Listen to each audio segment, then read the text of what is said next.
Ladies and gentlemen, participant of the webinar, good morning. Assalamualaikum warahmatullahi wabarakatuh. I would like to welcome you all to our today's webinar. It is managed and arranged by FKP and Lembaga Demografi, Faculty of Economics and Business, Universitas Indonesia. My name is Dewa Wisana. I am the Associate Director of Lembaga Demografi. Once again, I would like to welcome you all to our webinar today. As I mentioned earlier, this is one of the collaborations between FKP and LD. I would like to share a little bit about FKP. FKP, or Forum Kajian Pembangunan, was initiated in 2010 as a medium for researchers to share their findings and their peers and a wider audience to inform policy making and to encourage good quality research. So this well-known forum actually already reached out various participants from various background and disciplines. So we are, on behalf of LD, we are honored and happy to participate in this forum, and also expecting further engagement with all of you through our study and research. And at the same moment, actually this webinar also as part of the anniversary of our institute. So this year, Lembaga Demografi already 56 years, yeah. And this series of webinar that we held in August is part of our way to celebrate our anniversary. So again, I would like to welcome you all to participate in this anniversary in a very constructive way, and hopefully all of you got a very nice food of thought, updating research ideas and approach that we offer for the whole month.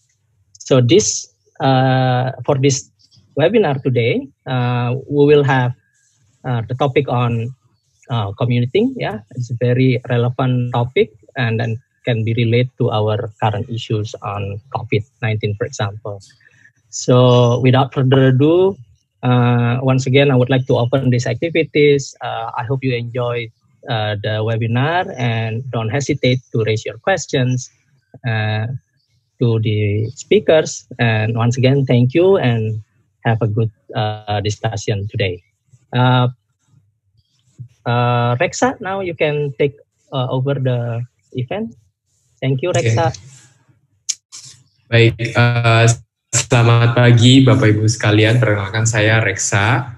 Saya merupakan peneliti di Lembaga Demografi FEB UI. Hari ini saya akan berlaku sebagai moderator dalam FKP hari ini. Jadi hari ini kita conduct dalam bahasa Indonesia, hanya MC yang membuka dalam bahasa Inggris, seperti itu. Sebelum saya perkenalkan presenter hari ini, yaitu Bapak Dr. Khotib, saya mau menjelaskan sedikit tentang peraturan untuk webinar FKP pada pagi ini. Yaitu yang pertama adalah pada saat nanti Bapak Khotib presentasi, peserta atau partisipan akan di-mute kecuali untuk presenter dan host. Yang kedua, webinar ini direkam, dan nanti rekamannya itu akan diunduh dan bisa dilihat di website FKP, yaitu fkpindonesia.org. Nanti pada saat masuk sesi tanya jawab, saya minta pada peserta untuk raise hand.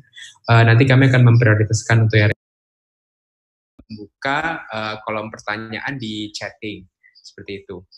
Lalu yang terakhir, di dalam webinar ini kami juga membuka polling yang mungkin Bapak Ibu bisa lihat di bawah di aplikasi Zoom, Zoom-nya masing-masing, seperti itu. Oke. Lalu selanjutnya itu peraturan untuk hari ini. Selanjutnya saya ingin memperkenalkan Bapak Khotib. Jadi Bapak Dr. Khotib merupakan peneliti senior Lembaga Demografi FEB UI. Beliau juga merupakan ketua program studi kajian pengembangan perkotaan yang berada dalam Sekolah Kajian Strategik dan Global Universitas Indonesia, dan beliau juga merupakan anggota Dewan Riset Daerah DKI Jakarta untuk periode 2018 sampai dengan 2022. Nah, beliau sendiri memang sudah banyak meneliti mengenai kajian perkotaan, mobilitas tenaga kerja itu sendiri, dan juga analisis kajian mengenai spasial. Nah, pada hari ini beliau akan memaparkan studi beliau yang berjudul The Impact of Health Status of Commuting Workers in Jabodetabek Metropolitan Area. Baiklah, kalau begitu itu perkenalan singkat untuk Bapak Khotib. Saya persilakan waktu dan tempat untuk Bapak Khotib untuk mempresentasikan studinya. Terima kasih. Baik, bismillahirrahmanirrahim. Assalamualaikum warahmatullahi wabarakatuh. Selamat pagi, salam sejahtera bagi kita semua, Bapak Ibu sekalian, rekan-rekan, peneliti di Lembaga Demografi, ya, Mbak Lydia, Mas Dewa, serta para panitia yang tidak dapat saya sebutkan satu persatu, ya. Jadi sebetulnya ini riset yang sederhana sebetulnya, ya. Riset ini sebetulnya biasa dilakukan oleh teman-teman dari mahasiswa MEKK sebetulnya. Jadi mumpung teman-teman MEKK belum ada yang bikin riset ini, ya saya dahului gitu. Jadi saya salip gitu kan. Biasanya teman-teman datang ke saya tuh ada yang minta topik atau minta apa gitu ya, minta pemikiran dan sebagainya, atau ada juga yang datang dengan membawa pemikiran lalu kemudian kita pertajam ya seperti itu. Nah, kebetulan belum ada mahasiswa MEKK yang masuk datang ke saya untuk berdiskusi mengenai ini, jadi saya coba menganalisis data ini, itu dari data yang namanya data survei komuter Jabodetabek tahun 2019 ya. Jadi tentunya ini juga merupakan tidak walaupun dia berkaitan dengan kesehatan, tetapi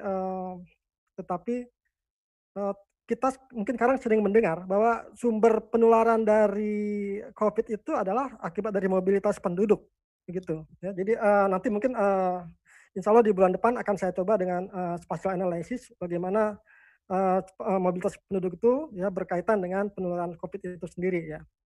Nah, di dalam kaitan ini beberapa waktu lalu seringkali para pengelola pemerintah, ya, para pengelola perkotaan, baik Gubernur Anies, ya, Gubernur DKI Jakarta maupun Wali Kota Depok ya, yang sudah masuk zona merah itu mengatakan bahwa sebagian besar daerah Jabodetabek ini adalah memang, atau daerah penduduk Kota Depok ini memang para komuter ya. Mereka tentunya bisa dianggap sebagai faktor penyebaran COVID itu sendiri ya. Namun sayangnya survei 2019 ini memang belum bisa menangkap COVID ya, tetapi paling tidak dengan melihat perjalanan mereka itu terlihat adanya tingkat kesehatan yang coba saya gunakan, yang coba saya ukur berdasarkan variabel-variabel yang ada yang tersedia dari survei tersebut. Gitu. Mungkin barangkali bisa dilanjutkan ke slide berikutnya, Mbak Dinda. Ya, jadi ini Jabodetabek Metropolitan Area, jadi memang terdiri atas beberapa kabupaten kota ya, ada 12 kabupaten kota ya, di Jakarta sendiri ada 6 kabupaten kota ya, satu kabupaten di Kepulauan Seribu dan 5 kota di daratan utama ya di Jakarta, mulai dari Jakarta Barat, Selatan, Timur, Utara, Selatan, dan Pusat ya. Kemudian dikelilingi oleh berbagai kabupaten kota ya, mulai dari Barat misalkan Kabupaten Tangerang, Kota Tangerang dan Kota Tangerang Selatan, kemudian di selatan itu ada Kota Depok, ada Kabupaten Bogor, ada Kota Bogor, di sebelah timur ada Kabupaten Bekasi dan ada Kota Bekasi ya. Jadi ini semua memang yang membuat Jakarta menjadi hidup ya. Jadi kehidupan yang semakin hidup, karena itulah banyak di antara mereka yang sebetulnya tinggal di wilayah pinggiran Jakarta ini yang kemudian pulang pergi menuju pusat kota atau sebaliknya. Jadi sudah ada inter perjalanan ya, antar mereka, antar daerah tersebut, hanya biasanya itu kebanyakan menuju ke pusat kota ya, ke daerah Jakarta itu sendiri. Nanti akan saya tayangkan bagaimana pemetaan dari masing-masing perjalanan antar kabupaten kota itu dari hasil Sakernas 2017 ya. Walaupun yang Sakernas 2018 pun juga sudah ada yang mengolahnya ya. Berikutnya ke slide berikutnya. Ya. Jadi background dari penelitian ini adalah bahwa jauh lebih lengkap daripada Sakernas ataupun dari Susenas, karena dia memang khusus untuk komuter ya. Nah, saya lanjutkan mengenai Jabodetabek area itu sendiri. Mungkin saya kira hadirin sudah tahu semua ya bahwa Jabodetabek itu terdiri atas 12 kabupaten kota ya, 12 kabupaten kota, di mana sebagian besar penduduknya ya di antara 10 metropolitan area itu merupakan para pelaku komuter ya, para pelaku pengelaju ulang-alik ya, di mana mereka tinggal di suatu daerah kemudian bekerja di tempat daerah yang lain ya. Jadi definisi dari komuter itu adalah mereka yang tinggal di tempat kabupaten kota lalu dia bekerja di lain tempat kabupaten kota ya. Nah, bisa lanjut ke berikutnya mungkin next ya. Nah, berdasarkan data Cekres 2017 yang pernah saya olah ya, bahwa 22% penduduk Jabodetabek itu merupakan para pelaku komuter. Ini merupakan angka tertinggi dibanding dari 10 metropolitan area lainnya ya. Nah, karena itulah kemudian saya coba perilaku komuter ini dengan kesehatan ya. Sehingga tujuan dari ini adalah ingin melihat bagaimana dampak dari commute time ya, dari waktu ya, dari waktu perjalanan terhadap status kesehatan yang ada yang dilakukan oleh para komuter ya. Nah, kemudian juga di samping waktu atau commute time juga variabel lain juga dicoba untuk dilakukan pengujiannya. Apakah mereka juga cukup berperan di dalam kaitannya ini ya. Lanjut ke berikutnya ya. Ke slide berikutnya. Nah, ini dampak dari perjalanan yang panjang ya. Jadi beberapa penelitian menunjukkan bahwa memang dengan perjalanan yang panjang itu memberikan dampak terhadap kesehatan ya, juga terhadap ekonomi, juga terhadap tingkat stres ya. Mungkin di slide berikutnya bisa diperlihatkan bagaimana hasil penelitian salah satu mahasiswa Magister Ekonomi Kependudukan dan Ketenagakerjaan ya, Unun Hamidah. Itu kita bisa lihat hasil riset ini dari tesisnya itu terlihat bahwa angka yang stres itu jadi kalau kita lihat di sebelah kiri itu adalah mereka yang bekerja di wilayah kabupaten kota di Jabodetabek ya, yang menuju ke Jakarta ya. Nah, ini kita bisa lihat mereka yang berasal dari Jakarta Selatan, mereka yang berasal dari Jakarta Timur itu memiliki tingkat stres yang cukup tinggi ya, lebih dari 50% tuh, 66%, 65%. Ya, mereka yang tinggal dari Kabupaten Bekasi juga terlihat itu juga memiliki angka yang 60% ya, yang mereka yang memiliki stres ya. Nah, sebaliknya mereka yang menuju ke luar Jakarta ya. Jadi mereka yang menuju ke luar Jakarta itu tingkat stresnya berasal dari Jakarta Pusat malah. Jadi mereka pekerja yang dari Jakarta Pusat itu tingkat stresnya tinggi ya, hampir 80% ya, sekitar 78,3%. Kemudian mereka yang berasal dari Jakarta Selatan, kemudian mereka yang berasal dari Jakarta Utara ya. Nah, selebihnya di bawah 30% ya dari berbagai daerah ya. Nah, di slide berikutnya tesis ini juga memperlihatkan ya, lanjut ke slide berikutnya. Indah. Ya, berikutnya juga ini kita bisa lihat variabel lain yang mendeterminasi dari persentase yang mengalami stres ini juga terlihat ya. Jadi di sini kalau kita perhatikan jenis kelamin laki-laki dan perempuan, ternyata perempuan sedikit lebih stres ya. Ini mungkin kalau diuji secara inferensial mungkin tidak signifikan, tetapi kita bisa lihat bahwa perempuan lebih stres daripada laki-laki ya, di mana perempuan 43,9% stres dan laki-laki 41,2% ya. Ya, sedikit lebih rendah ya. Lalu status pernikahan. Nah, mereka yang pernah kawin ya, jadi mereka yang kawin atau pernah kawin itu ternyata lebih stres daripada yang belum kawin ya. Kemudian pendidikan, semakin tinggi pendidikan ini kita lihat ya, angka stresnya makin tinggi ya. Angka stres ini saya tayangkan ini karena berkaitan dengan nanti bagaimana angka stres ini juga mempengaruhi status kesehatan di variabel berikutnya ya. Namun ini kan masih data komuter lain, data survei komuter tahun 2014 ya, yang digunakan oleh Unun Hamidah ini ya.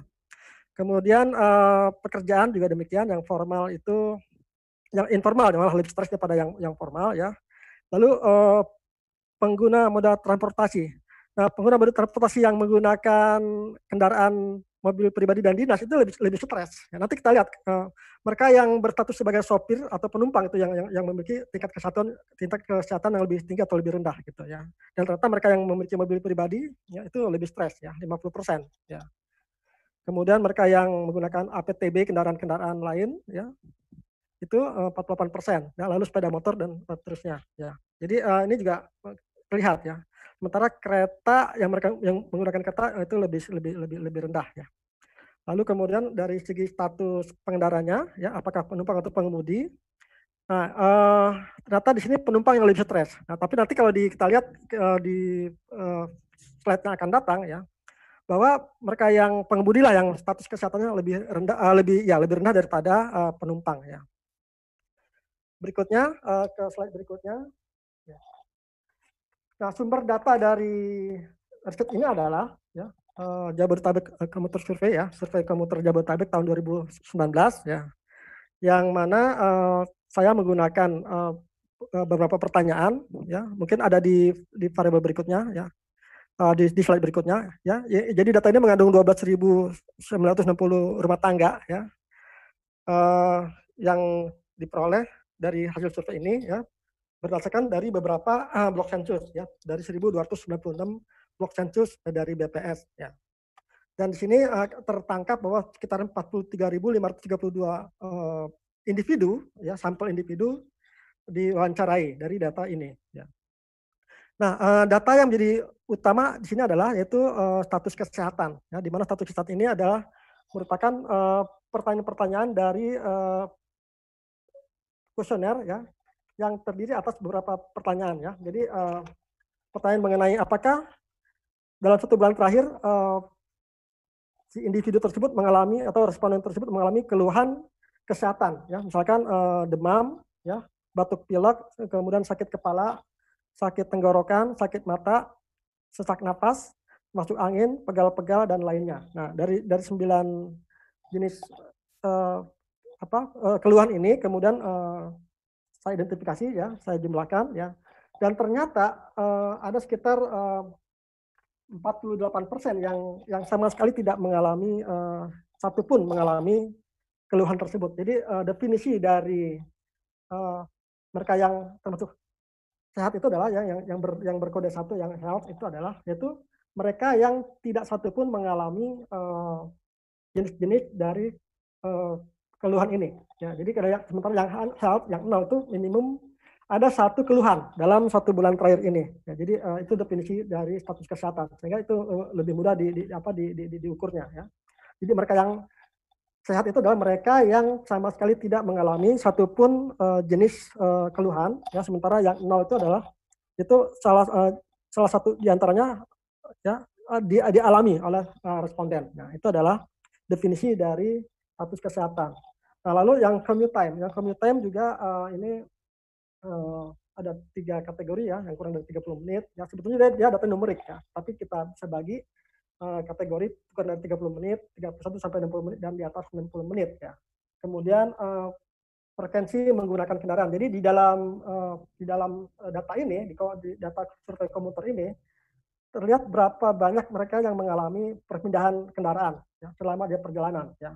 Jadi ada yang tidak menggunakan kendaraan, ada yang hanya 1 kali saja menggunakan kendaraan, ada yang 2 kali, dan ada yang 3 kali atau lebih ya. Nah, di sini kita bisa lihat nanti mereka-mereka yang lebih mengganti kendaraan ya, lebih banyak mengganti kendaraan itu juga ternyata memiliki tingkat kesehatan yang rendah ya.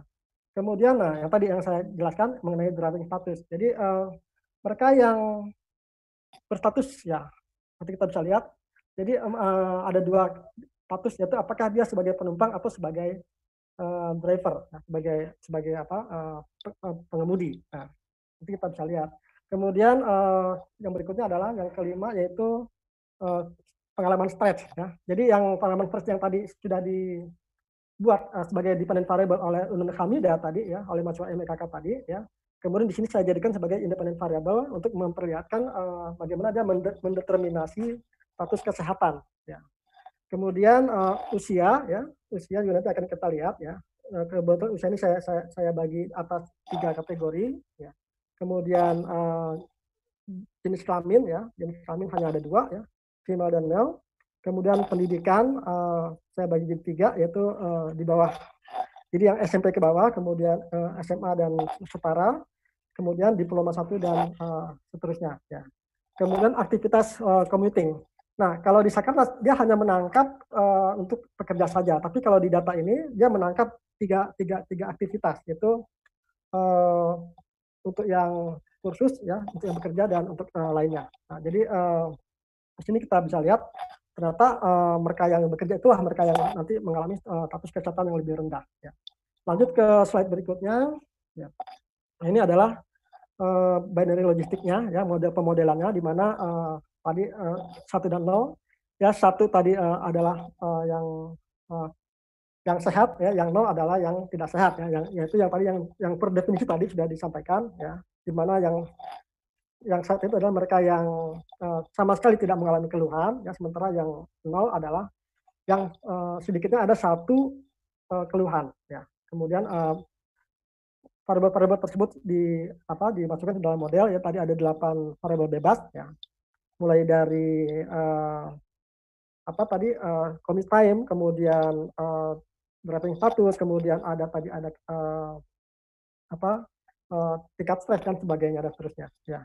Lanjut ke slide berikutnya. Nah, di slide berikutnya ini saya identifikasi berdasarkan data Sakernas, ya. Ini adalah arus perjalanan, ya, arus perjalanan antar kabupaten kota yang ada di Jabodetabek, ya. Jadi origin and destination. Jadi kalau di geografi atau di perkotaan itu namanya OD, ya, OD flow, ya, di origin and destination. Jadi di sini kita bisa lihat OD yang terbesar itu ternyata dari kota Depok ke Jakarta Selatan, ya, itu OD. Jadi volume OD terbesar itu, ya, Jabodetabek itu adalah dari Depok ke Jakarta Selatan. Yang kedua itu kita bisa lihat dari Tangsel, ya, dari Tangerang Selatan ke Jakarta Selatan, ya. Kemudian dari Jakarta Timur ke Jakarta Selatan. Jadi ini memang Jakarta Selatan ini ternyata menjadi tempat aktivitas ekonomi yang luar biasa, sehingga dia menjadi tujuan-tujuan utama tempat bekerja dari berbagai daerah di wilayah Jabodetabek, ya. Kemudian flow berikutnya, ya, volume yang terbesar nomor 4 adalah dari Kota Bekasi, ya, ke Jakarta Pusat dan Kota Bekasi ke Jakarta Timur, ya. Itu sudah dipetakan, ya, data tersebut, ya, dengan menggunakan GIS, ya. Lanjut. Ya. Nah, kemudian hasilnya, ya, hasil yang sudah saya peroleh, ya. Karena memang space-nya kurang dalam penulisan paper, maka ini yang dapat saya sampaikan, ya, bahwa tidak jauh-jauh dari deskriptif analisis dan inferensial, ya. Nah, secara deskriptif bahwa mereka yang berstatus sehat itu sekitar 40,8%. Artinya di antara mereka itu adalah mereka yang sama sekali tidak mengalami keluhan kesehatan di antara yang 9 jenis keluhan tadi, ya, tersebut itu selama 1 bulan terakhir, ya. Nah, sementara selebihnya itu 59,2%. Jadi artinya para pelaku komuter itu lebih dari 50% adalah tidak sehat sebetulnya, ya. Atau minimal mereka mengalami satu keluhan, ya, minimum gitu. Nah, jadi ternyata lebih rendah para komuter ini dalam hal status kesehatannya. Nah, kemudian kita identifikasi menurut variabel-variabel yang tadi sudah disampaikan dalam model ini, ya. Itu yang pertama, yang variabel utamanya adalah commute time, ya, lama perjalanan. Nah, di sini kita bisa lihat bahwa semakin lama perjalanan, ya, itu memang makin rendah, ya, angka kesehatannya, tingkat kesehatannya. Kita bisa lihat itu dari 43,7% menjadi 34,7%. Nah, makanya dengan diuji dengan kendala tahu itu negatif, ya, negatif 0,063, dan ternyata signifikan, ya, signifikan pada alfa 1%, ya. Kemudian juga frekuensi penggunaan kendaraan yang digunakan, ya, yang berlangsung selama perjalanan, ya. Nah, mereka yang menggunakan kendaraan, ya, lebih dari 3 kali itu makin menurun, ya. tingkat kesehatannya. Ya. Sementara mereka yang tidak menggunakan kendaraan, nah ini bisa jadi teridentifikasi mereka yang berjalan kaki ya biasanya. Jadi yang tidak menggunakan kendaraan adalah mereka yang berjalan kaki. Ya. Itu 62%. Ya. Nah, yang hanya sekali saja itu 41%. Jadi itu memang makin menurun kondisinya. Semakin banyak kita menggunakan berganti-ganti kendaraan, nah, maka kemudian angka kesehatan juga semakin menurun. Ya. Nah, kemudian driver status ya, driving status. Jadi kalau dia sebagai passenger itu ternyata lebih sehat gitu. Jadi makanya kenapa orang lebih cenderung menggunakan komuter lain ya, karena dia sebagai penumpang ya. Jadi sebagai penumpang itu lebih enak bagaimanapun juga ya, karena bisa tidur di jalan gitu kan, bisa melepas lelah dan sebagainya. Ya, sementara kalau driver dia harus benar-benar fokus untuk selama perjalanan, apalagi dalam kondisi macet gitu ya, dan juga dalam kondisi stres juga, dalam kondisi terburu-buru juga gitu. Nah, makanya dalam kondisi ini pengalaman stres juga mempengaruhi ya. Nah, mereka yang pernah mengalami stres itu ternyata 33,8%. Ya. Sedangkan mereka yang tidak mengalami stres itu 44,6%. Jadi artinya lebih tinggi tingkat status kesehatannya itu untuk mereka yang tidak stres. Ya. Makanya di sini candle taunya adalah negatif. Ya. Kemudian dari variabel lainnya yaitu kelompok umur. Ya. Nah, kelompok umur ini kita bisa lihat semakin tua umurnya itu juga makin menurun status kesehatannya. Ya. Nah, kita bisa lihat di sini yang Gen Z-nya ya, Gen Y, Gen X ya, Gen Z, yang Gen Y itu lebih tinggi daripada mereka yang baby boomer. Ya. Jadi artinya makin tua seorang komuter, maka dia akan menurun tingkat status kesehatannya. Ya. Nah, yang jenis kelamin ternyata yang perempuan lebih sehat daripada yang laki-laki. Nah, ini agak berbeda dengan yang tadi dihasilkan oleh Unun Hamida yang tentang tingkat stres tadi, di mana perempuan cenderung lebih stres ya, sedikit ya, lebih stres daripada laki-laki. Tapi kalau di dalam laki-laki lebih stres daripada perempuan ya. Perempuan lebih stres daripada laki-laki. Nah, sementara yang di sini female lebih sehat daripada laki-laki ya. Di mana angka kesehatan adalah 43,90%. Ya. Sedangkan laki-laki 39,3%. Ya. Kemudian tingkat pendidikan. Nah, tingkat pendidikan ini polanya agak berbeda ya. Polanya cenderung lebih huruf U, ya huruf U. Jadi tinggi pada pendidikan yang lebih rendah ya, junior high school dan yang lebih rendah. Kemudian menurun pada pendidikan SMA. Dan kemudian dia meningkat lagi pada diploma 1 ke atas. Ya. Jadi artinya dia seperti huruf U. Ya. Jadi dengan tingkat pendidikan seperti ini tentunya, maka kita bisa lihat orang jangan sampai tanggung-tanggung untuk memperoleh tingkat pendidikan. Ya. Jadi kalau mau tinggi sekalian. Ya. Sehingga penurunan kesehatan pun juga menjadi semakin naik kembali. Ya. Kemudian aktivitas utama untuk commuting. Nah, aktivitas utama untuk commuting ini adalah ya, mereka yang bekerja itu lebih rendah tingkat kesehatannya ya, dibanding mereka yang masih schooling atau yang kursus ya. Jadi malah di sini yang mereka yang masih bersekolah atau kursus itu 52,8% atau 53% angka status kesehatannya. Nah, dengan demikian dari data yang descriptive analysis ini, maka kita bisa rancang kemudian pemodelannya dengan binary logistic model ya. Lanjut ke slide berikutnya ya. Nah, di sini kita bisa mungkin kita bisa baca OR-nya saja ya, odds ratio-nya ya. Di mana commute time itu ya semakin lama commute time, maka dia semakin rendah nilai OR-nya ya. Nilai OR-nya semakin rendah ya. Kemudian frekuensi riding-nya juga ya, penggunaan kendaraan selama dia perjalanan juga makin rendah ya, di bawah 1 ya. Sehingga ini menunjukkan bahwa angka status kesehatan itu lebih rendah ya untuk mereka yang semakin banyak jumlah frekuensi penggunaan kendaraannya ya. Lalu yang driving status ya, jadi mereka yang berstatus sebagai penumpang itu 1,2 kali lebih sehat daripada mereka yang berstatus sebagai sopir ya. Lalu mereka yang mengalami stres juga itu lebih rendah tuh 0,66 ya, jadi di bawah 1 ya. Kemudian yang age group juga terlihat ya, ini jadi sejalan dengan apa yang tadi ditemukan secara descriptive analysis ya, di mana semakin tua umur seorang komuter, maka dia semakin rendah nilai OR-nya ya, nilai odds ratio-nya ya. Nah, sementara pada jenis kelamin ya, ini sebetulnya tidak signifikan ya, kita bisa lihat di situ tidak ada bintangnya. Jadi antara laki dan perempuan itu sama saja tingkat status kesehatannya ya. Jadi makanya OR-nya 0,999 hampir 1. Jadi artinya sama saja ya. Kalau rasionya 1 kan artinya sama gitu ya. Nah, sedangkan yang educational level itu adalah bahwa semakin tinggi educational levelnya, maka odds rasionya juga semakin tinggi ya. Jadi dengan demikian makin tinggi pendidikan, maka tingkat kesehatan juga semakin tinggi ya. Kemudian yang aktivitas utamanya ya, ternyata jadi yang mereka yang bekerja itu lebih rendah odds rasionya untuk menjadi sehat ya. Jadi 0,56 kali ya. Nah, itu adalah temuan-temuan dari masing-masing variabel terhadap tingkat status kesehatan ya.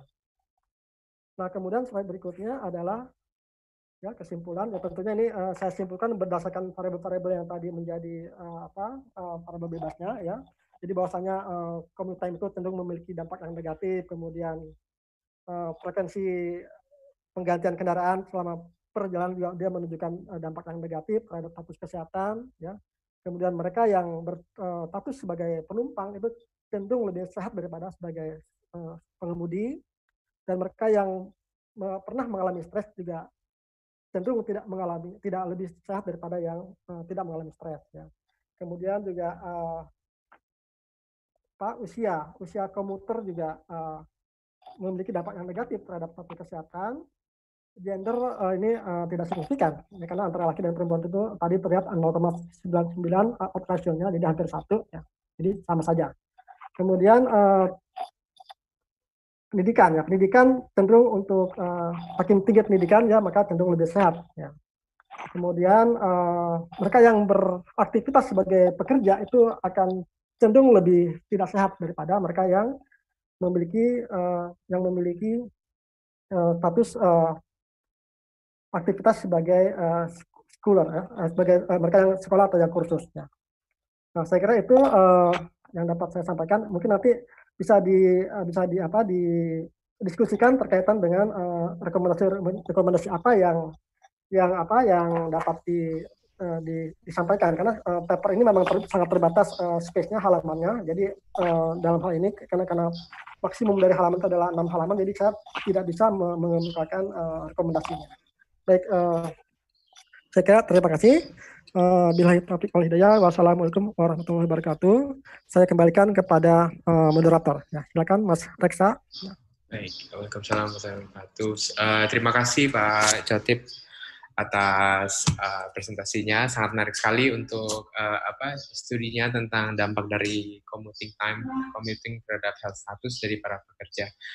Di sini tadi kami sekarang mau membuka sesi tanya jawab. Bapak Ibu sekalian sekarang bisa untuk raise hand. Kami akan menunggu dengan raise hand. Namun ini di chatting juga sudah ada 2 pertanyaan. Pak Cotip, ini yang pertama, ini saya kumpulkan dulu kali ya Pak ya, Pak Cotip. Yang pertama dari Pak Muda Saputra, pertanyaan beliau adalah apakah ada breakdown antara mobil pribadi, taksi online maupun taksi biasa, angkutan APTB, Transjakarta dan lain-lain, itu mungkin nantinya bisa membantu untuk menjawab kebijakan ganjil genap juga gitu. Mungkin ada kaitannya dengan status kesehatan juga untuk para pekerja. Yang kedua ini ada dari MPWK Unpak. Pertanyaannya adalah apakah tingkat kerentanan atau kecenderungan tidak sehat para pengelaju antara penumpang lebih besar yang menggunakan angkutan umum atau kendaraan pribadi?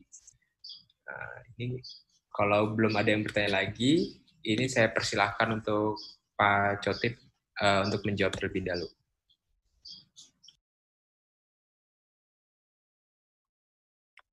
Ya, terima kasih atas pertanyaannya dari Pak Muda Saputra ya, dari Ciput, dan juga dari mungkin dari Pak Umar ya. MPWK Unpak. Ya, ya Pak Umar Mansur ya, kolega di apa, Ya. ASPI Jabodetabek ya, Asosiasi Sekolah Perencana Jabodetabek ya. Jadi kalau kita lihat dari pertanyaan yang ada di kuesioner ini, jadi sebetulnya bisa di breakdown ya. Jadi di sini saya bacakan ya di pertanyaan 615 ya. Jadi moda transportasi apa saja yang biasanya digunakan untuk pergi ke tempat kegiatan, gitu kan? Nah, ada beca ya. Pertama beca, lalu ada sepeda. Nah, mungkin Pak Ciput dulu biasanya suka main sepeda tuh. Suka ke Depok, suka ke sepeda tuh dari Bogor tuh biasanya. Ya.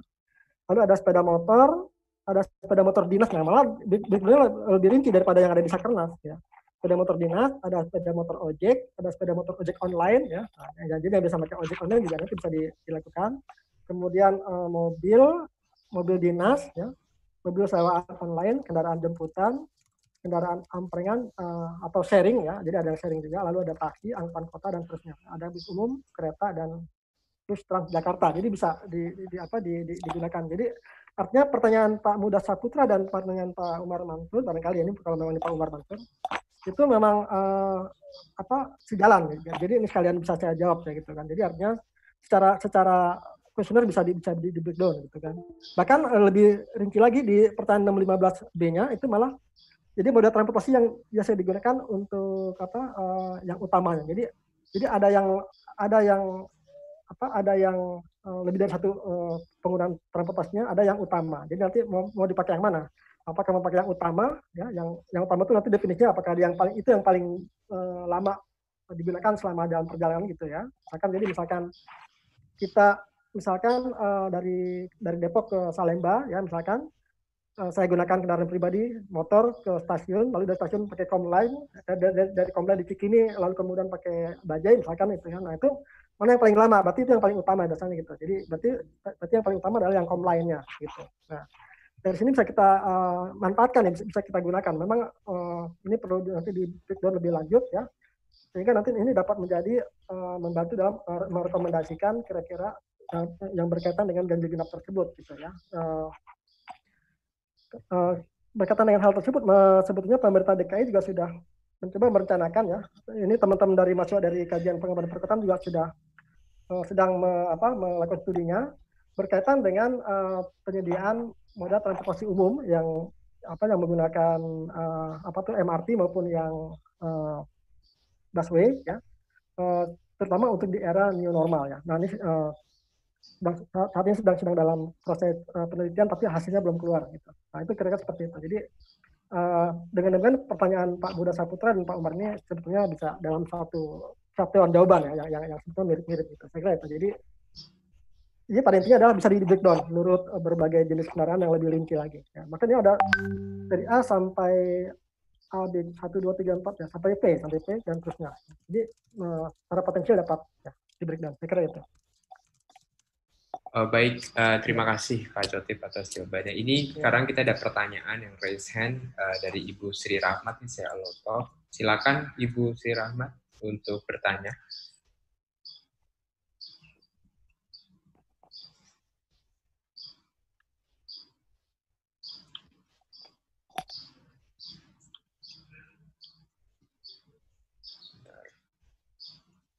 Oh, ini kok saya unmute ya. Di unmute kali ya.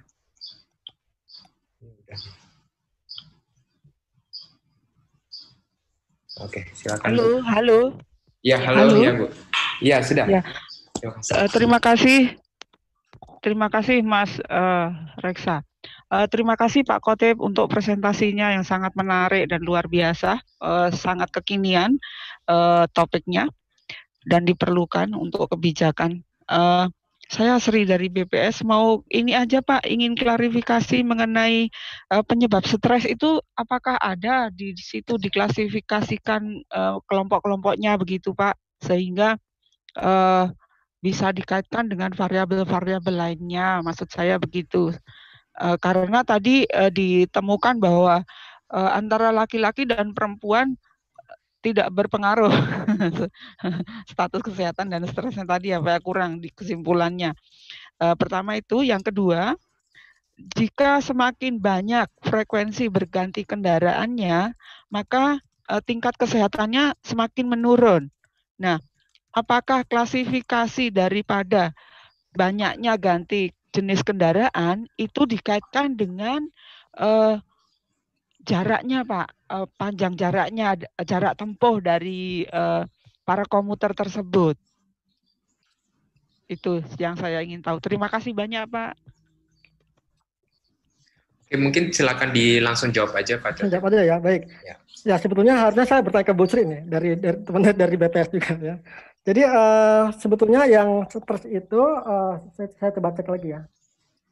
Yang stres itu sepertinya agak terbalik ya Bu ya. Yang stres itu, jadi yang laki-laki, perempuan lebih stres daripada yang laki-laki ya. Sementara tadi kan yang status kesehatan itu agak berbeda. Yang status kesehatan perempuan lebih sehat daripada yang laki-laki. Sebetulnya ini kalau kita diferensialkan sama-sama tidak signifikan, jadi sama saja. Jadi tidak ada perbedaan antara laki-laki dan perempuan gitu. Dalam hal baik dalam hal tingkat stres maupun dalam hal tingkat kesehatannya gitu. Ya. Jadi untuk faktor penyebabnya mungkin ini lebih kepada ke arah apa ya, lebih ke teman-teman yang berlatar belakang kesehatan mungkin lebih menguasai dalam konteks ini ya. Bagaimana mereka silakan kalau memang ditemukan laki-laki itu lebih stres daripada perempuan, itu kenapa demikian kan gitu ya. Lalu kenapa kalau sementara dari segi kesehatan kenapa perempuan lebih sehat, tetapi juga sekaligus dia lebih stres gitu kan. Misalkan anggap aja ini misalkan dia signifikan ya, misalkan ada perbedaan gitu ya. Jadi kenapa perempuan itu lebih sehat tapi dia sekaligus dia lebih stres gitu. Nah, ini mesti ada teman-teman dari kesehatan mungkin yang bisa menjelaskan gitu. Tapi ini secara demografis profilnya seperti ini Bu. Itu yang pertama. Yang kedua antara jenis kendaraan dan jarak tempuh itu memang betul. Jadi jenis kendaraan dan jarak tempuh pergantian jumlah frekuensi pergantian jenis kendaraan itu memang berkaitan dengan jarak tempuh. Hanya saja memang belum coba saya korelasikan, tapi antara jarak tempuh dan commute time itu memang sudah saya korelasikan, itu memang 0,9. Jadi artinya satu hal yang hampir mirip. Jadi jarak dan commute time itu bisa menjadi sesuatu yang, jadi dua variabel yang tapi sebetulnya dia memiliki korelasi yang besar, antara 0,89 sampai 0,9 itu ya. Jadi dia maka tidak saya masukkan dalam pemodelan. Jadi kalau dia jarak tempuh, dia jarak tempuh. Kalau dia gunakan commute time. Ya.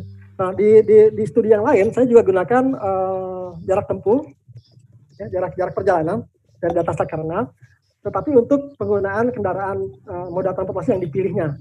Nah jadi kalau dari temuan saya yang lalu, yang tahun 2019, bahwa semakin jauh jarak tempuh, maka probabilitas penggunaan kendaraan umum itu lebih besar, ya, lebih memungkinkan ketimbang menggunakan kendaraan pribadi. Itu untuk yang Jabodetabek.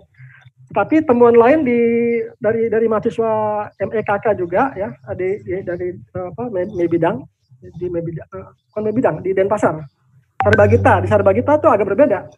Di Sarbagita itu justru semakin jauh jarak tempuh, malah dia menggunakan kendaraan pribadi. Jadi kendaraan pribadi, kemudian umum, lalu pribadi lagi gitu. Ya, jadi ini kan berkaitan dengan luasnya daerah metropolitan area tersebut. Jadi untuk yang Jabodetabek barangkali waktu jarak tempuh yang 60 km itu mungkin 30 itu masih dianggap dekat, tapi di Denpasar atau di Sarbagita itu jarak tempuh 30 itu sudah dianggap di luar kota metropolitan. Maka dia lagi-lagi menggunakan kendaraan pribadi karena kendaraan umumnya tidak tersedia dengan baik sebagaimana yang ada di Jabodetabek gitu. Jadi itu ada perbedaan. Ya. Nah, tapi memang untuk jarak tempuh saya tidak gunakan karena sudah diwakili oleh commute time. Karena bagaimanapun juga untuk wilayah Jabodetabek, ya, untuk wilayah metropolitan itu commute time itu sebetulnya jauh lebih penting daripada sekedar jarak. Apalagi jarak geografis gitu. Karena kadang-kadang jarak yang dekat pun bisa menjadi waktu yang lama gitu kan, atau jarak yang jauh malah bisa ditempuh dalam waktu yang lebih cepat. Makanya variable commute time itu memang sesuatu yang lebih penting daripada jarak tempuh. Walaupun sebetulnya kalau kita korelasikan dia memang memiliki korelasi yang cukup kuat antara jarak tempuh. Ya, mungkin nanti yang frekuensi penggunaan penggantian kendaraan itu juga mungkin nanti akan coba saya korelasikan hanya karena dia hanya memiliki tiga pilihan jawaban. Jadi 1 kali, 2 kali, 4, ya 1 kali, 2 kali, 3 kali atau tidak menggunakan. Nah, jadi nanti akan saya coba juga. Kalau memang dia berkorelasi, ya itu memang dia sesuatu yang memiliki keterkaitan yang erat antara jarak tempuh atau commute time dengan frekuensi penggunaan kendaraan yang digunakan selama perjalanan. Saya kira itu. Ya. Baik Pak Khotib atas jawabannya. Ini ada pertanyaan dulu untuk dari siapa nih namanya? Dwi Setio UI. Nah ini Pak, ini menurut saya itu cukup penting juga Pak. Apakah ada pembeda waktu sibuk dan waktu tidak sibuk untuk ukuran tingkat stresnya? Atau mungkin ada variabelnya nggak Pak tentang itu Pak? Ya, terima kasih. Maksudnya saya jawab ya. Jadi kalau diperhatikan di pertanyaan berikutnya, itu memang ada waktu-waktu tertentu. Jadi ada pertanyaan, jadi di jam berapa berangkat dan jam berapa dia tiba gitu. Nah ini mungkin saya coba cari ya ininya pertanyaannya.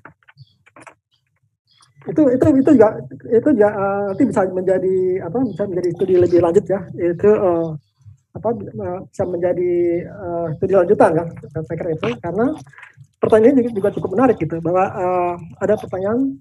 Jadi dia jam berapa dia berangkat dan jam berapa dia tiba dan nanti lama perjalanan berapa gitu. Itu. Saya lupa di nomor 6 berapa gitu. 6 berapa ya mungkin tidak saya print ya. Itu sebetulnya ada. Jadi nanti bisa dilakukan. Jadi antara jam sibuk dan jam tidak sibuk ya. Itu penting juga ya nanti. Tadi siapa dengan Dwi Setio. Ya nanti bisa kita coba nanti kita kolaborasi barangkali ya. Kita kolaborasi bagaimana kita bisa bedakan ya jam-jam sibuk dan jam yang tidak sibuk ya untuk melihat apakah status kesehatan itu juga dipengaruhi oleh jam sibuk dan jam yang tidak sibuk. Ya saya sendiri kalau berangkat ke Salemba pun juga memilih untuk jam yang tidak sibuk gitu kan, supaya tidak stres dan supaya lebih sehat gitu kan. Bayangkan kalau saya habis subuh berangkat itu kan itu masih ngantuk dan sebagainya gitu kan. Apalagi jam-jam 7 jam itu jam-jam sibuk gitu kan. Itu menyiksa juga kan. Kalau pakai kendaraan pribadi juga menyiksa, kalau pakai kendaraan umum apalagi komuter lain juga itu menyiksa juga gitu. Nah, makanya saya pilih jam-jam setelah jam 10 ya. Karena kebetulan aktivitas di Salemba itu lebih banyak jam 4 ke atas ya. Jadi mengajar itu pada malam hari. Karena kan banyak para mahasiswa di Salemba itu kebanyakan adalah mereka yang bekerja di Jakarta, jadi mereka lebih senang kalau kuliahnya itu di Salemba dan itu dilakukan pada malam hari sehingga saya bisa berangkat jam 10 ya. Nah, itu saya kira itu penting ya. Ini hal yang menarik juga untuk dikaji lebih lanjut lagi, saya kira itu. Ya, baik. Lalu ini dari panel sendiri ada yang mau bertanya, itu Ibu Lydia Napitupul, saya persilakan. Ya. Terima kasih kesempatannya. Mungkin saya bertanya dulu, ternyata datanya ini dari sensus ya Pak ya, bukan dari survei langsung khusus untuk commuters. Survei langsung komuter, namanya survei komuter Jabodetabek 2019 di PS. Ya. Ada di YouTube. Ya, jadi bukan sensus, tapi survei. Oh oke. Betul-betul survei karena tadi disebutkan bahwa ada data dari sensus. Ya. Oke, untuk jenis tadi saya memikirkan apakah ada breakdown-nya untuk jenis kendaraan, terutama kalau kita ikuti diskursus sekarang communicable diseases, jadi penyakit menular itu lebih tinggi tingkat infeksinya bila kendaraan padat, gitu ya. Apakah di dalam survei ini dibedakan antara jenis vehicle dan juga sehingga kita bisa melihat bahwa ada korelasi yang lebih tinggi antara orang yang mengatakan tidak sehat atau menunjukkan gejala-gejala dengan jenis vehicle yang dia ambil, terutama sekarang lebih banyak diskursusnya bahwa kereta itu lebih riski daripada bis, sehingga komuter lain malah sekarang menyediakan kereta, bis gitu ya sebagai alternatif. So is it safer or not? Terus yang kedua, mungkin ada beberapa hal yang bisa menjadi rekomendasi Bapak untuk tadi sudah implisit disebutkan ya, tapi mungkin ada berdasarkan hasil penelitian ini, apakah ada rekomendasi kebijakan terutama untuk pemerintah? Itu saja, thank you. Baik, langsung jawab ya, Mas. Ya langsung aja jawab ya. Pak Cotep. Terima kasih Mbak Lydia atas pertanyaan-pertanyaan. Jadi yang pertama mungkin saya klarifikasi sedikit mengenai datanya. Jadi di BPS itu ada data sensus itu berbeda ya, sensus penduduk itu memang dia seluruh populasi memang dicacah ya, walaupun nanti akan ada sensus yang sifatnya 10% begitu ya. Nah berikutnya ada beberapa survei, ada Sakernas, ada Susenas, ada survei komuter khusus. Jadi ini memang survei khusus komuter gitu yang dilakukan. Yang saya tahu yang pernah diolah oleh para mahasiswa itu adalah yang survei khusus komuter tahun 2014 dan yang kedua ini yang 2019 yang sedang saya gunakan ini. Nah, memang sayangnya belum bisa menangkap yang sekarang sudah terjadi ya, yaitu yang namanya COVID ya. Nah, jadi penelitian mengenai bagaimana communicable disease itu berkaitan dengan jenis kendaraan umum ya yang dilakukan itu memang belum ada penelitiannya ya. Seandainya nanti mungkin barangkali bisa menjadi celah riset yang bisa kita lakukan lebih lanjut. Mungkin barangkali saya nggak tahu apakah BPS melakukan survei komuter ini dengan yang saat ini ya yang nanti akan datang dengan sudah memperhitungkan penularan penyakit COVID ini gitu. Nah jadi studi-studi yang berkaitan dengan tersebut memang belum ada, apalagi ini kan masih kondisinya masih artinya fenomena ini baru aja terjadi gitu kan.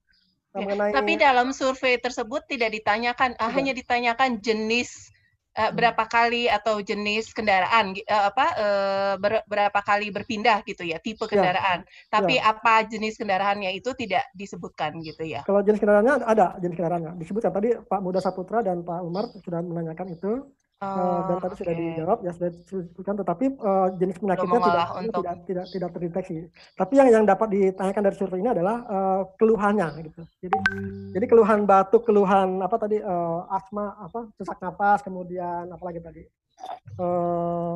sakit kepala, sakit tenggorokan, sakit mata, ini hanya sifatnya hanya keluhan saja. Jadi jenis penyakitnya tidak bisa ditentukan ya. Walaupun mungkin kalau batuk itu ciri dari COVID misalkan, itu juga belum tentu juga gitu. Jadi dia hanya menanyakan keluhannya saja, bukan jenis penyakitnya.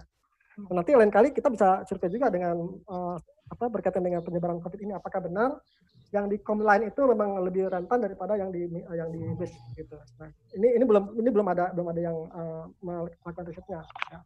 Karena di antara hadirin mungkin barangkali sudah ada yang bikin riset ini, silakan dengan apa dikemukakan ya. Nah, berkaitan dengan rekomendasi tentunya juga ini berkaitan dengan rekomendasi yang ada dikaitan dengan variabel-variabel yang saya gunakan ya, tadi mengenai umur misalkan ya. Jadi tentunya semakin tua umur semakin tidak sehat kan gitu ya. Nah, itu tentunya dalam hal ini penyediaan fasilitas kendaraan umum itu juga hendaknya juga memperhatikan di samping perempuan dan juga orang tua. Makanya sebetulnya sudah ada ya. Jadi artinya sudah memprioritaskan orang tua gitu kan. Kemudian juga tadi berkaitan dengan variabel-variabel lainnya, misalkan dari sisi moda transportasinya ya. Kalau memang nanti terbukti memang moda transportasi yang umum itu lebih sehat daripada yang pribadi, maka di Jabodetabek perlu lebih digencarkan lagi kendaraan umum gitu. Nah, apalagi tadi kan sudah dibuktikan bahwa mereka yang berstatus sebagai penumpang itu ternyata lebih sehat daripada yang itu sebagai pengemudi gitu. Jadi artinya ya udah, kalau gitu kita jangan jadi pengemudi aja, kita upayakan untuk tidak melakukan mengendara sendiri, baik yang apakah itu kendaraan roda 2 maupun kendaraan roda 4 ya. Hanya saja sekarang ini kondisinya agak berbeda. Kalau kita menggunakan Comline ya atau kendaraan umum lainnya, itu memang sedang terjadi dikhawatirkan terjadi penularan dan sebagainya gitu. Jadi ini memang agak berbeda. Saya kira itu ya. Terima kasih Pak Cotep. Mungkin ada satu lagi Pak sebelum kita tutup. Ini adalah follow up dari Ibu Sri Rahmat tadi dari BPS. Ya. Jadi beliau ingin bertanya lagi melalui chatting. Ingin tahu alasan kenapa bisa terjadi kerancuan temuan dari kajian ini, yaitu perempuan lebih sehat dan stres. Nah, jadi lebih sehat tapi juga stres gitu ya dibanding laki-laki. Apakah ada kode variabel yang mungkin klasifikasi mungkin apa kurang ini apa gimana gitu Pak. Ya, jadi, atau mungkin ternyata kesehatan dan tingkat stres itu mungkin tidak berhubungan gitu. Mungkin Bapak Chatip bisa ini. Ya. Terima kasih. Pertama dari segi data memang data yang berbeda. Jadi yang pertama data 2014 Bu, itu saya ambil dari salah satu mahasiswa yang sempat saya uji ya di tahun 2018-an lah kira-kira ya. Dia bikin tesis itu mengenai tingkat stres dan jarak tempuh gitu. dan waktu tempuh ya. Nah kebetulan dari temuannya itu secara deskriptif itu perempuan lebih stres, tapi sebenarnya sedikit selisihnya ya daripada laki-laki. Nah sementara yang data yang saya gunakan ini adalah data yang tahun 2019 ya, karena saya tidak mengolah stres secara khusus ya, tapi saya mengolahnya stres itu sebagai independent variable ya. Mungkin nanti akan saya coba cek juga apakah temuan yang dari mahasiswa tersebut sama dengan temuan saya yang nanti akan saya coba olah juga yang tahun 2019-nya, apakah perempuan lebih stres daripada laki-laki ya. Itu yang pertama. Yang kedua, saya tidak cukup tahu ilmu saya apakah stres dan kesehatan itu dua hal yang sama ya. Tapi menurut saya kenapa ditanyakan di kuesioner hal yang berbeda, berarti antara stres dan kesehatan adalah dua hal yang berbeda sebetulnya gitu ya. Orang bisa saja sehat tapi dia mampu mengelola stresnya kan, itu bisa saja gitu kan, dan dia lebih stres ya, tapi dia mampu mengelola kesehatan seperti itu. Jadi memang dua hal yang berbeda menurut saya gitu. Cuma nanti ada teman yang memang lebih fasih mengenai kesehatan ini, saya kira itu mungkin akan bisa lebih membantu gitu. Jadi itu dua poin yang dapat saya sampaikan. Jadi itu yang pertama ada perbedaan data, yang kedua antara stres dan kesehatan adalah dua hal yang berbeda. Itu menurut saya ya. Nanti bisa aja diklarifikasi oleh teman dari orang kesehatan, dari FKM dan sebagainya. Saya kira itu. Oke, Pak Chatip ini ada satu lagi terakhir ya Pak. Ini dari Panca Dwi Prabawa. Ini beliau ternyata yang dari BPS Subdit menangani survei komuter. Saya persilakan Pak Panca Dwi Prabawa untuk bertanya. Baik, terima kasih Pak Rahmat. Mohon izin Bapak Ibu, Pak Chatip. Terima kasih sebelumnya telah menggunakan survei komuter sebagai salah satu kajian di bidang komuter di Indonesia. Kami sangat apresiasi sekali penggunaannya. Semoga kedepannya survei komuter kami dapat lebih banyak digunakan oleh para peneliti ataupun pengambil kebijakan. Ya, sebelumnya mohon izin Bapak Ibu mengklarifikasi pertanyaan dari Bu Lydia tadi, bahwasanya di survei komuter kami telah menyediakan pilihan di kuesioner terkait moda transportasi. Itu sudah ada kurang lebih 18 kategori. Mungkin Bapak Ibu bisa lihat di publikasinya, di sana juga sudah tercantum kuesioner yang digunakan. Baik, untuk pertanyaan saya kepada Bapak Chatip, mohon izin Pak, bahwasanya temuan di penelitian yang Bapak lakukan ini untuk mereka yang untuk terkait dengan pendidikan dan persentase kesehatan para komuter, apakah tidak memiliki korelasi dengan moda transportasi Pak? Mohon izin misalnya seperti mereka yang ternyata yang senior high school memang memiliki peluang untuk menggunakan moda transportasi pribadi lebih rendah. Mereka lebih cenderung menggunakan moda transportasi umum, sehingga pola kesehatan yang timbul adalah berbentuk huruf U seperti yang Bapak katakan tadi. Pun juga terkait dengan pendidikan. Itu pertanyaan dari saya. Dan pertanyaan kedua terkait apa kira-kira rekomendasi yang Bapak bisa berikan kepada kami mungkin BPS dalam hal pengumpulan data statistik komuter ke depannya. Terima kasih. Baik, terima kasih. Ini ada tokohnya ya yang mengerjakan survei ini. Saya kira tadi masukan dari teman-teman hadirin bisa menjadi pertimbangan juga ya. Nah, jadi yang pertama berkaitan dengan antara tingkat pendidikan dan moda transportasi yang digunakan. Ya, ini juga saya belum bisa menjawab karena bisa saja nanti akan saya olah lagi ya. Apakah memang ada keterkaitan antara tingkat pendidikan dan moda transportasi yang nanti dikaitkan dengan status kesehatan ya. Kan tadi kan kita bisa lihat bahwa dari pola tingkat pendidikan terlihat itu polanya seperti huruf U. Tetapi kalau kita lihat dari inferential analisisnya ternyata dia makin tinggi tingkat pendidikan makin berstatus makin sehat gitu kan. Nah, sementara yang moda transportasinya belum saya masukkan ke model, tapi saya lebih banyak menggunakan ke frekuensi penggunaan kendaraan selama travelingnya itu gitu. Jadi ini memang belum saya lakukan. Jadi saya lihat ini memang pertanyaan-pertanyaan dari pertama sampai yang sekarang ini itu ternyata moda transportasi itu memang menjadi penting ya dalam hal kesehatan ini gitu. Jadi artinya ini nanti bisa akan menjadi analisis lebih lanjut lagi, dan ternyata memang ini data ini juga sudah tersedia. Hanya saja karena ini cukup banyak kategori-kategorinya, tadi Pak Panca sudah menyatakan ada 18 ya. Ini kalau saya lihat ada dari 1 sampai 17 ya. 1 sampai 17 jenis kendaraan yang biasa digunakan, yang utama gitu kan. Nah ini kemarin memang tidak saya gunakan variabelnya karena saya lebih concern pada berapa kali dia menggunakan berganti kendaraan seperti itu. Nah, nanti akan saya coba mungkin bukan di modelingnya tapi di deskripsi analisisnya. Ya, apakah mereka yang menggunakan beca, sepeda motor itu lebih sehat daripada mereka yang menggunakan kendaraan umum dan sebagainya. Gitu. Nah kemudian terkait dengan rekomendasi kuesioner yang survei yang akan dilakukan berikutnya. Ada baiknya jika survei ini juga menggunakan mempertimbangkan sekarang ini ya, saya nggak tahu yang 2020 akan dilakukan atau sedang dilakukan ya, juga menggunakan pertanyaan-pertanyaan berkaitan dengan COVID ya. Jadi tidak hanya semata-mata bertanya mengenai keluhan-keluhan tadi yang demam, batuk pilek, sakit kepala, sakit tenggorokan, sakit mata dan seterusnya, tapi juga bagaimana bisa memanfaatkan situasi pandemi ini dapat dilakukan untuk survei komuter Jabodetabek tersebut. Ya. Dan setahu saya ada dua ya, ada satu lagi ada di yang Bidang ya kalau salah ya. Tapi yang Bidang belum sempat saya olah ya. Dan nanti mungkin nanti bisa kita compare antara Jabodetabek dan Bidang gitu. Ya, saya kira itu. Nah kemudian hal yang lain lagi adalah berkaitan dengan tujuan traveling tadi, itu kan tadi baru 3 ya, dari antara bekerja, kemudian sekolah dan kursus.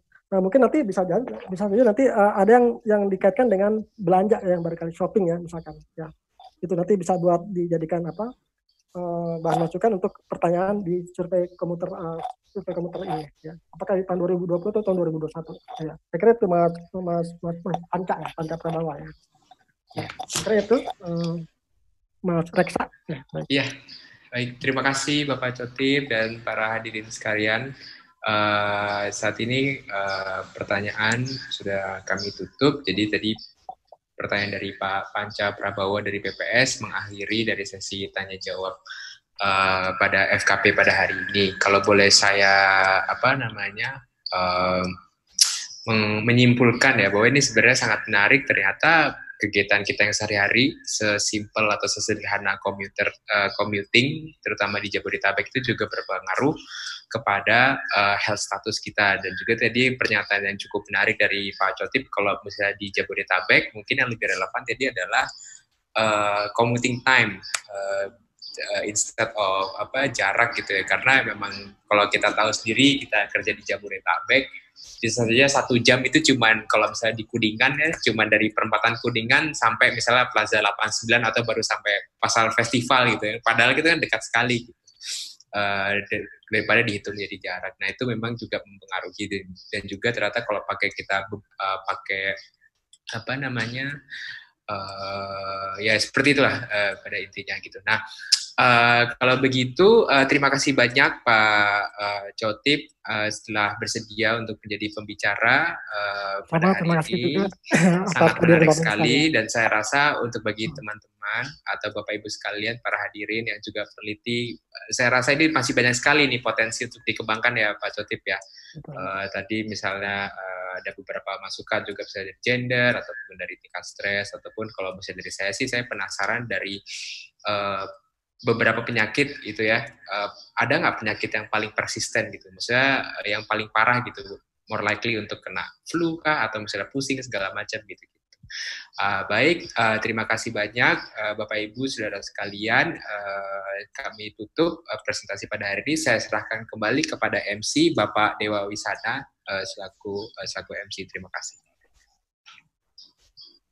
Thank you very much, Reksa, and thank you very much, Pak Khotib, for the great presentation. And it is indeed a very interesting topic, and we will looking forward for the enhancement and the new approach on this studies area. And we also welcome participants who like to collaborate with Pak Khotib or our institute to pursue this area of research. Mostly welcome. So once again, thank you for the speakers, for moderators, and of course for all of the participants for your active engagement and questions. For the participant, it is really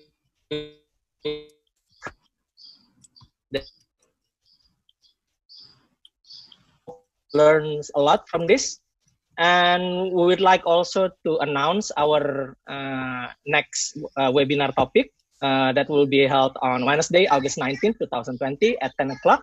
So this is also another topic, I believe. It's about low-cost apartment studies. Rusunawa will be presented by one of our adjunct researchers, Dr. Joko Adianto. So we would like to invite you all to join again to this webinar next week. So please follow us and also follow the FKP event. And lastly, I would like to say have a good day, enjoy your day, and stay healthy. And looking forward to meet you all again in our next webinar meeting. Thank you. Selamat pagi.